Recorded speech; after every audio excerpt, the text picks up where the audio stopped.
여러분, 시편 저자는 시편 제4권을 마무리하면서 두 가지 주제를 말하고 있습니다. 105편에서는 하나님의 기이한 일들, 하나님의 기이한 일들에 관해서 깊이 생각해야 된다. 106편에서는 하나님의 위대한 일들, 하나님의 위대한 일들을 드러내서 말해야 한다. 이렇게 하고 있는 거죠.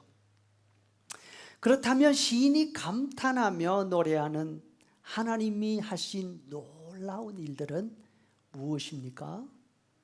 그것은 하나님이 변함없으시다는 이 사실입니다. 천년이 아니라 천대, 다시 말해서 3만 년이 지나도 한 번 하신 약속을 잊지 않고 영원히 기억하시는 분이 하나님이시라는 사실입니다. 8절에 그는 그의 언약 곧 명령하신 말씀을 천대에 걸쳐 영원히 기억하셨다. 성경이 말씀하시는 하나님은 여러분, 능력 또 다른 어떤 것 그거보다도 약속을 지키시는 분이시다, 이것입니다. 아무리 오랜 세월이 지나도 아무리 환경이 바뀌어도 하나님은 한 번 하신 약속을 변경하거나 취소하지 않으십니다. 아브라함을 가나안 땅으로 불러내시고 그 땅을 주실 것을 약속하십니다. 땅은 있는데 자식이 없으면 어떻게 됩니까? 그 땅을 이어받을 자손도 주시겠다 하셨습니다. 그때의 아브라함의 나이가 이미 99세였고 아들은 없었습니다. 이번 주간 장례식이 있었습니다. 성도의 어머님이 98세로 세상을 떠나셨습니다. 가족들은 100세까지 사실 줄 알았는데 2해를 못 기다리시고 떠나셨다. 아쉬워했습니다. 여러분, 100세는 사람 수명의 한계입니다. 모든 사람들이 그때까지 살았으면 좋겠다 소원하는 마지막 자락입니다. 그런데 하나님은 99세 아브라함에게 믿어지지 않는 약속을 하시지 않습니까? 처음부터 실현 가능성이 없는 약속입니다. 이 실현 약속에 대한 난관은 아브라함의 늙은 몸에게만 해당되는 것이 아니었습니다. 그 당시 이미 가나안 땅에 살고 있는 다른 민족들에게 아브라함에게 그 땅을 함께 나누어 줄 생각은 전혀 없었습니다. 하는 수 없이 아브라함은 그 땅에 정착하지 못하고 나그네가 되어서 이 민족에게서 저 민족으로 떠돌아 다녔습니다. 아들 때에 와서는 어떻게 됩니까? 아들 이삭의 가정에 큰 어려움이 닥쳤습니다. 아들이 둘밖에 없는데 에서와 야곱이 서로 다툽니다. 죽일 정도로 원한이 깊었습니다. 야곱이 무려 20년간이나 집을 떠나 살아야 했습니다.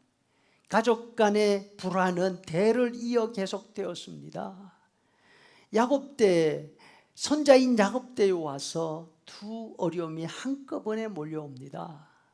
10명의 아들이 막내인 요셉을 미워해서 노예로 팔아먹어 버렸습니다.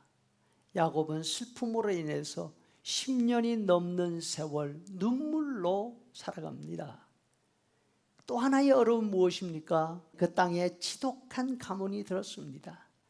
나그네인 야곱 가족은 더 이상 머물 수가 없어서 수많은 가족은 물론이고 어린아이들과 여인들을 동반한 채 멀고 먼 길을 걸어서 애굽까지 피난을 갑니다. 기근이 들기는 애굽도 마찬가지였습니다. 하나님은 감옥에 갇혀있는 요셉을 통해서 애굽 땅을 기근에서 망하지 않도록 건져주셨지 않습니까?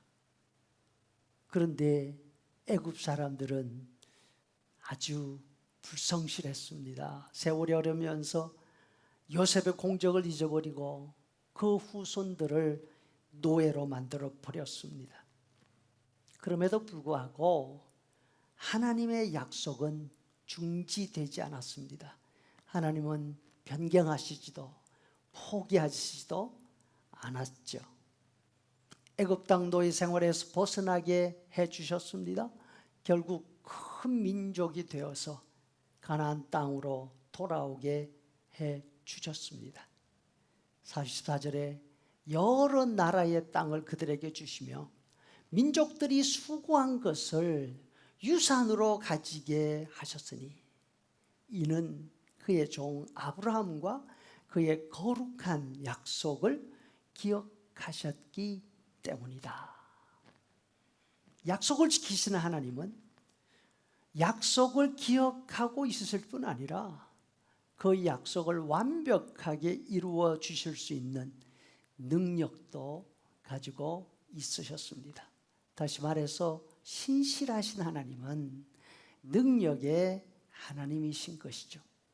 자신이 하신 약속을 충분히 이루실 수 있는 능력을 가지고 있으셨습니다. 시인이 생각할 때 세상에 이와 같으신 분은 또 없습니다. 사람들 가운데도 없고 신들 가운데도 없습니다. 사람들은 자기 이익에 따라 생각이 흔들립니다. 아침 저녁으로 바뀝니다. 혹시 마음이 굳은 사람이 있다 하더라도 능력이 없습니다. 또 다른 나라 신들은 사람들보다 더 변덕이 심합니다. 사람보다 힘이 세니까 자기를 섬기는 사람들을 윽박지르고 갑질하기가 일쑤였습니다. 반면 시인이 보기에 자신들의 하나님 여호와께서는 완전히 다른 분이셨습니다. 놀랍습니다. 어떻게 세상에 이런 분이 계시는가? 세상을 만드신 하나님께서 어떻게 미물 같은 우리들에게 이렇게까지 진실하실 수 있으신가? 시인이 감탄합니다. 감사합니다. 그래서 찬양합니다. 여러분, 우리는 어떻습니까? 변함없이 신실하신 하나님, 절대로 우리를 향해서 갑자리하지 않으신 하나님 알고 계십니까? 그렇다면 하나님 때문에 하나님께 감사하며 찬양할 수 있기를 바랍니다.